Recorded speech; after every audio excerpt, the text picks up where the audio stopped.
So some of the things that the textbook covers doesn't quite go in depth enough, so we'll revisit some stuff with permutations, do some extra notes. It is part of a branch of mathematics called combinatorics, which is just a fancy word for counting. So we've done some things already, like we've done the fundamental counting principle.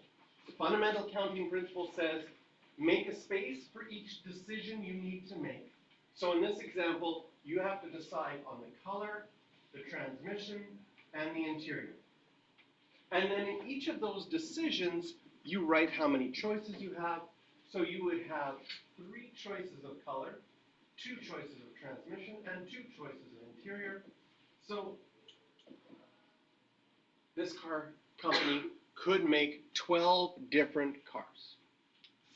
And when you think about all the choices that often come with a car, you realize how many different vehicles that they have to make that are basically the same, but just a little bit different.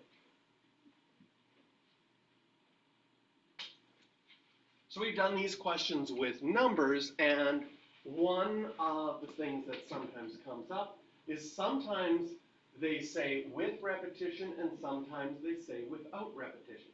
So you're making a 3-digit number, means that you have 3 decisions to make. If you were not allowed to repeat, you would have 7 choices for your first one, but now you've used up one of the numbers, leaving 6 choices, then 5. You might remember that this is the same as 7p3. We could multiply this out and get 210. With repetition, still 3 decisions, but now there will be 7s in each of those, giving you 343 in total.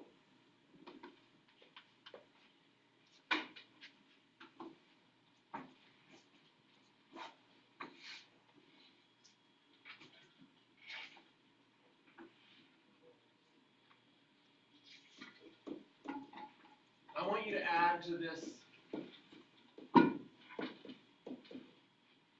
I want you to add to this question that we're still going to only use the numbers 1, 2, 3, 4, 5, 6, and 7. And now we're going to add something called a restriction to a question. How many 3-digit numbers using 1, 2, 3, 4, 5, 6, and 7 are even? And you're not allowed to repeat. Now, the strategy that is here is deal with restriction first. The way that it works is you still have 3 decisions, but now there is a restriction on your last decision, or your last space. It won't be our last decision because we're actually going to decide on it first, because that's the strategy. If there's a restriction, you deal with your restriction first. Now, if I look through 1, 2, 3, 4, 5, 6, and 7, if the number is an even number, does it make sense that the last number has to either be a 2, a 4, or a 6? That only gives me 3 choices there. Now, I can go to my decisions without restrictions. But I can't start with the 7 now because I've used up either the 2, the 4, or the 6. If I've used up the 2, I would have 6 choices left. If I used up the 4, I would have 6 choices left. If I used up the 6, I would have 6 choices left. And then now that I've used up 2 numbers, there would be 5 choices left, or 90 in total.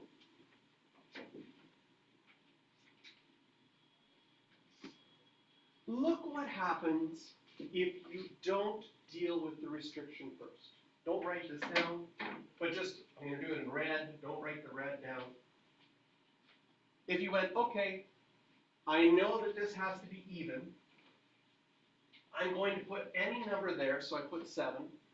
Then any number here, I put 6. Then you run into a problem. You don't know what number to put in there. Because even would be 2, 4, and 6, but there's a possibility you've already used them up. Sometimes you use them up, sometimes you don't. So you can't put 3 in there, because you might have used them up, but you could put 3 in there if you didn't use them up. Oh, we've got a problem. But by dealing with the restriction first, you say, well, first I'm going to decide either the 2, the 4, or 6. One of those has to be last, so I'll put it there first. I'll take it out.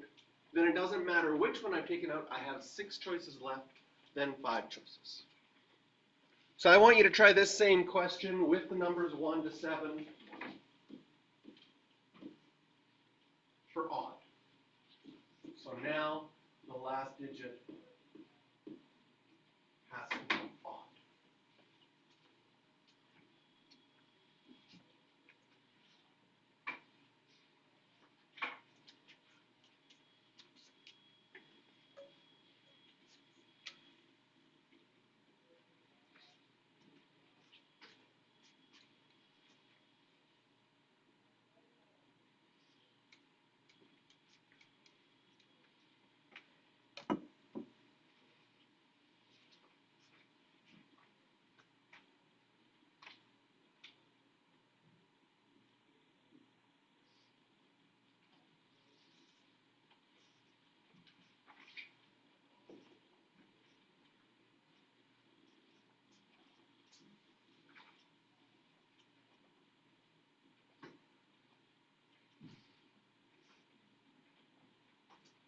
All right, how did you do? Did you get now, there would be, oh, I don't want to. Right, the odd numbers are 1, 3, 5, and 7, giving you 4 choices. You've used up a number, 6 are left, then 5. This makes 120 in total. Okay? But I'm also going to introduce you to another way that we could have solved this one, which I call the not strategy. The not strategy is sometimes it's easier to count the opposite than it is to count it directly. This one was easy enough to count it directly. I would probably make sure that you did it this way, but I want to show you the not strategy. The not strategy says in some cases it's easier to count the bad ones than it is to count them directly. So if you take all of them, and we figured out in question 2 that there was 210 in total. 7, 6, 5. 210 3-digit numbers using 1 to 7. The bad ones would be all the even numbers.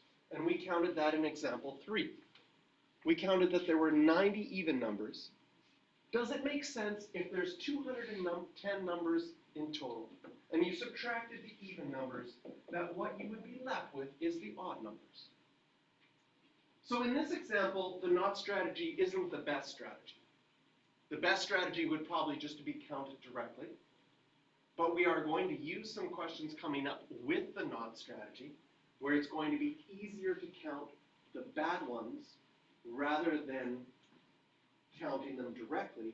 And so the not strategy says, well, if you can count them all and you can count the bad ones, the good ones are going to be what's left after you take the bad ones away from all.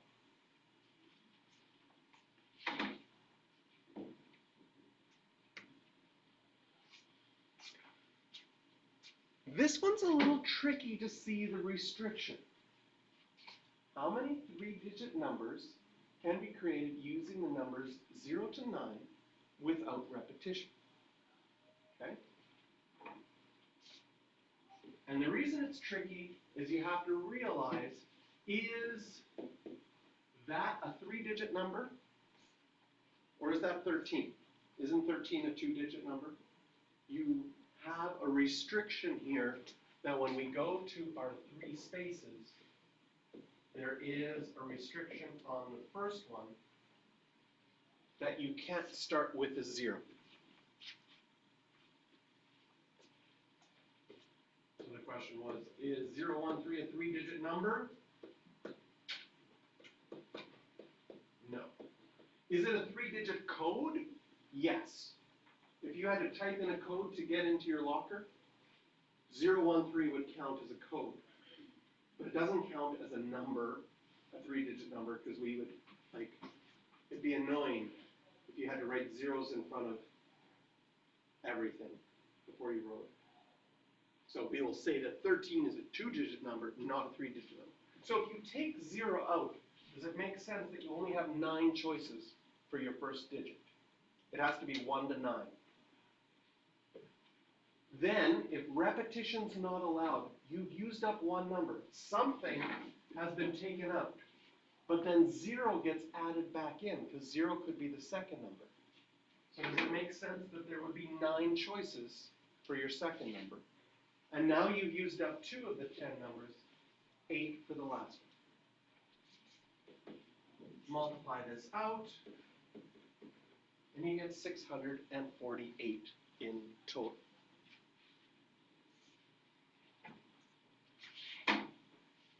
So this idea of a restriction wasn't done very much in your notes, so it's going to come up a fair bit on your quizzes here. Factorial notation.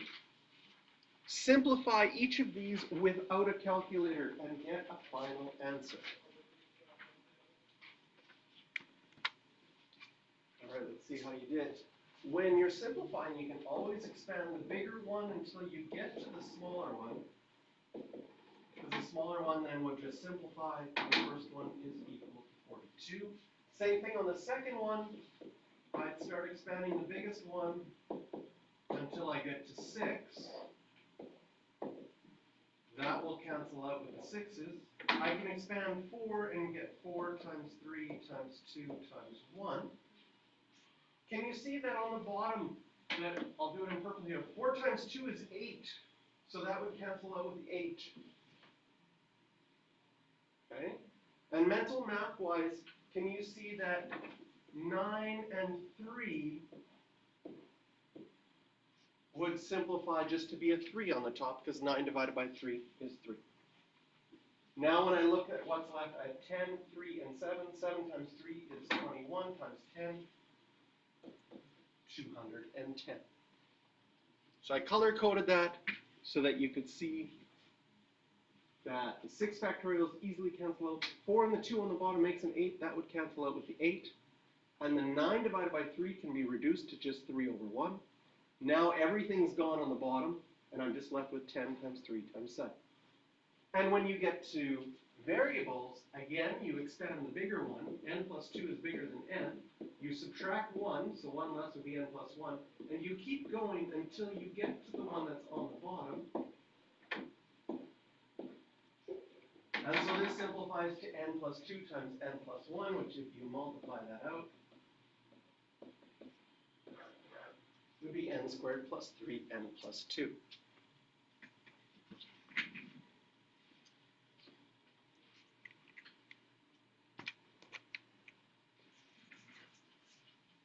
In our textbook, we learned about permutations. Permutations is an arrangement of objects in a specific order. This is going to come up later in the next topic that we learned. Sometimes order matters, and sometimes order doesn't matter. So all the questions with permutations that we've done so far, we have always been arranging things in a certain order. So all of our questions so far, order matters. Consider A, B, C. Well, if you rearrange them, can you see that you would get 3 factorial or 6 ways in total of getting that? If you wanted to write them all, you could.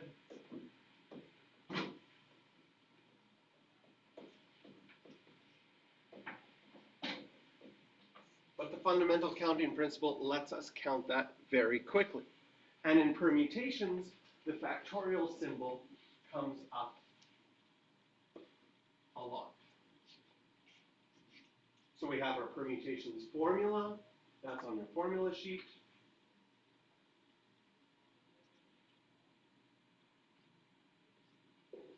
If you have, remember that this is spaces. And this was the starting number. It should make sense that if you start with a number and you have that many spaces, you start with the number 9 and had 9 spaces, you'd have 9, 8, 7, 6, 5, 4, 3, 2, 1, which would give you n factorial.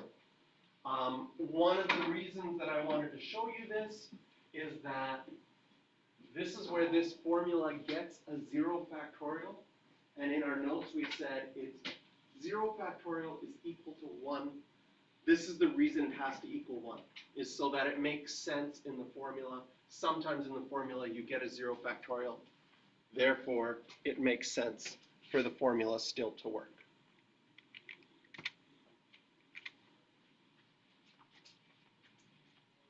So, you're going to play 4 songs. You have 10 songs to choose from.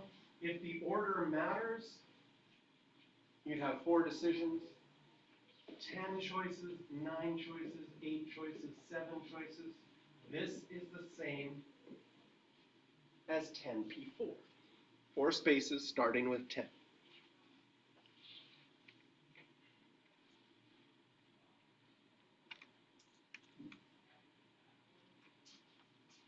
And math, all the letters are different. That would just be 4 factorial, which is equal to 24.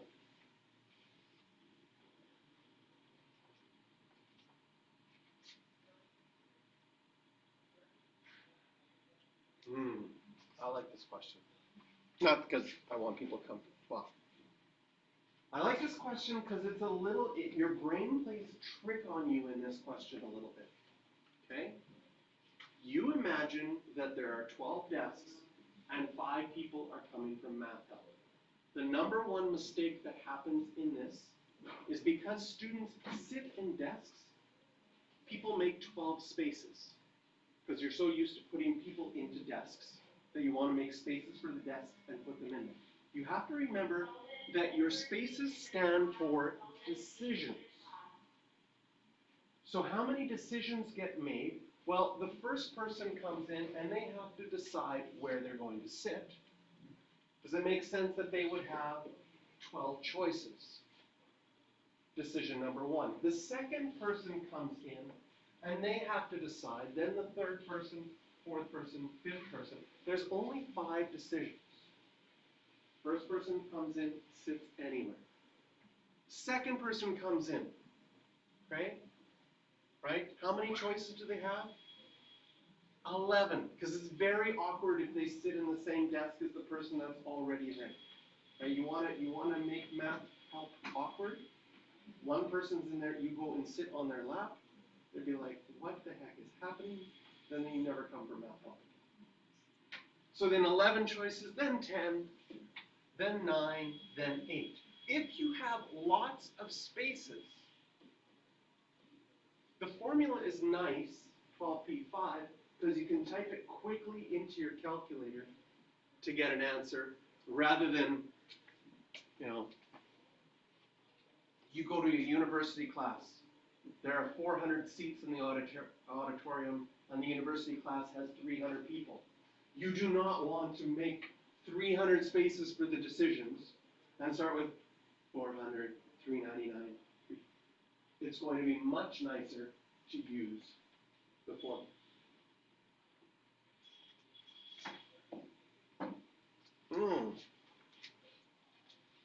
We just did, this works out perfect. We just did the seating plan today, right?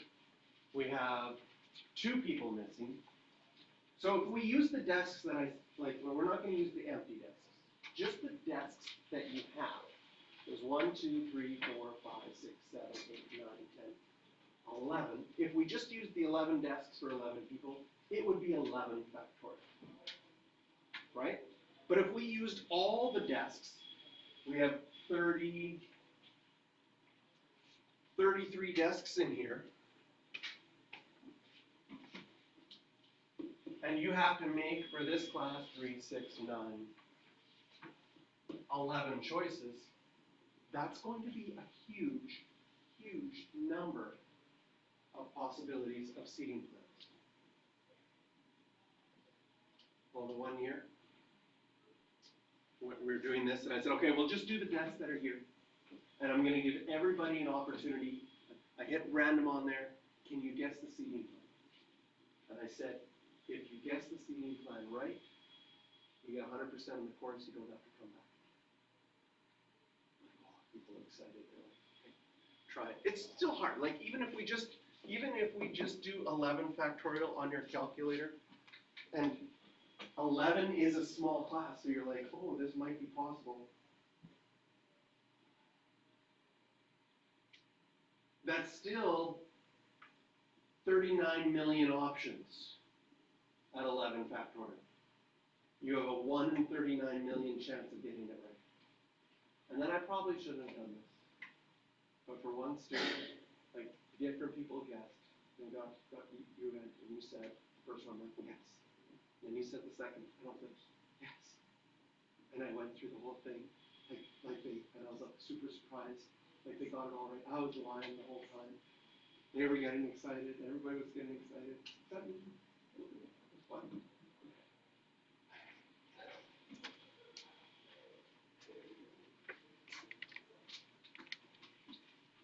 Identical. I want you to change this. I actually prefer the textbook's wording.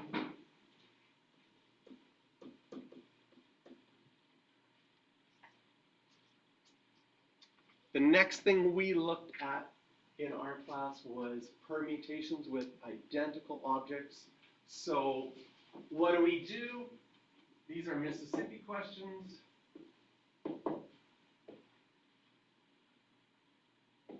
You count how many letters there are. That would normally be 9 factorial, but because there are identical objects, you divide by 3 factorial for the S's, 2 factorial for the P's, and 2 factorial for the I's. Sometimes we do a little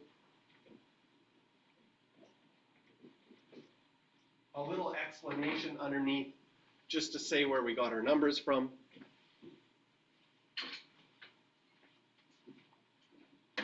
And these are permutations with identical objects.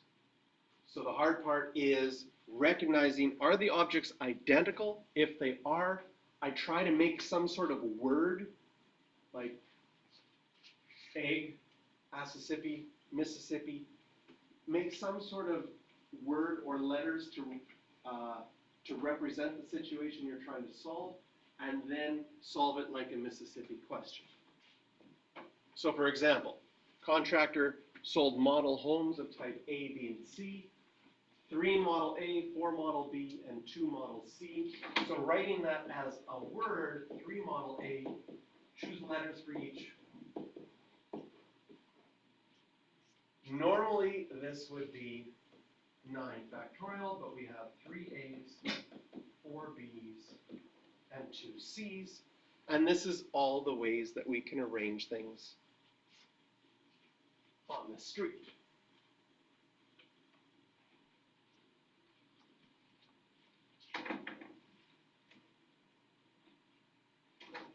And here's another one where John is now walking to school. So we did one like this in our notes before. Let's do another one. Make our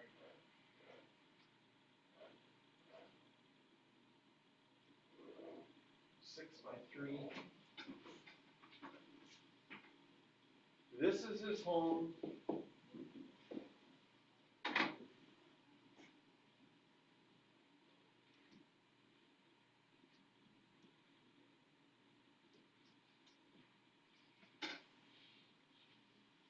There's his school. So if he wanted to walk home from school, he would have to go north 3 times and east 6 times.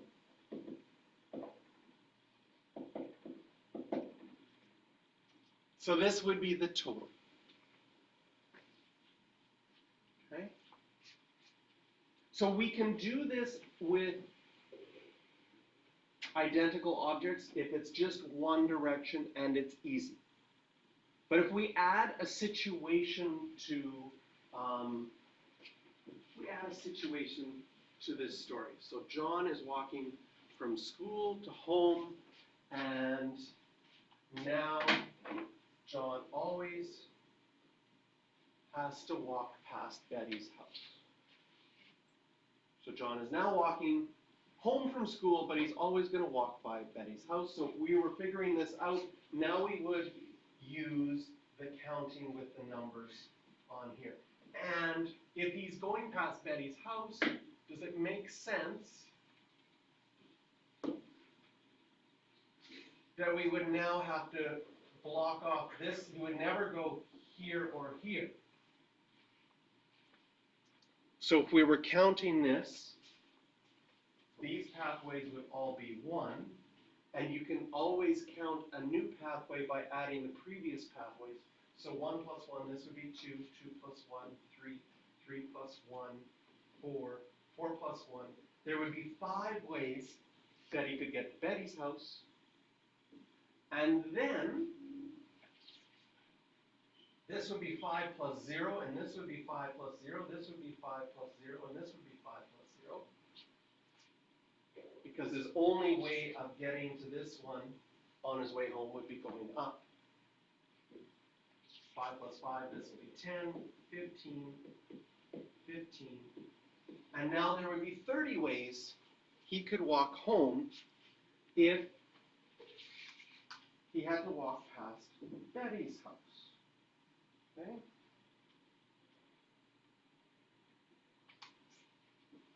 Just figured out this initial one was 84.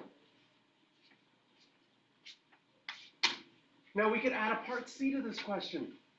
Something happened, and John now has to walk home, but he is not allowed to walk past Betty's house.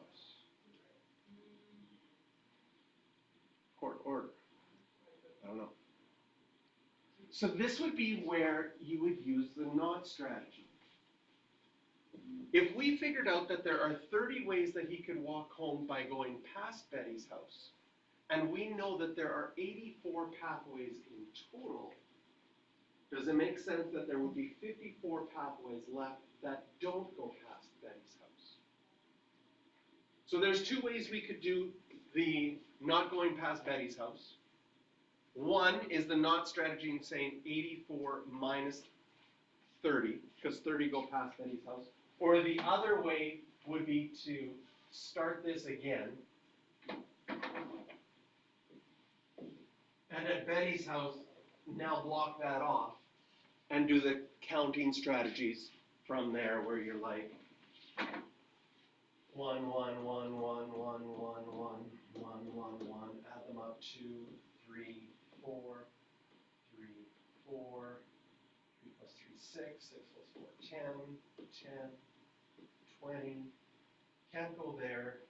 This one, there'd only be 1 pathway to get to that one, because you have to go up from this one, but can't come from Betty's. This will be 2, this would still be 10, 30, 11, 13, 41, 54. So we get the same 54 that we got by doing 84 minus 30, but if you'd already done the 84 minus 30, that would be a lot easier.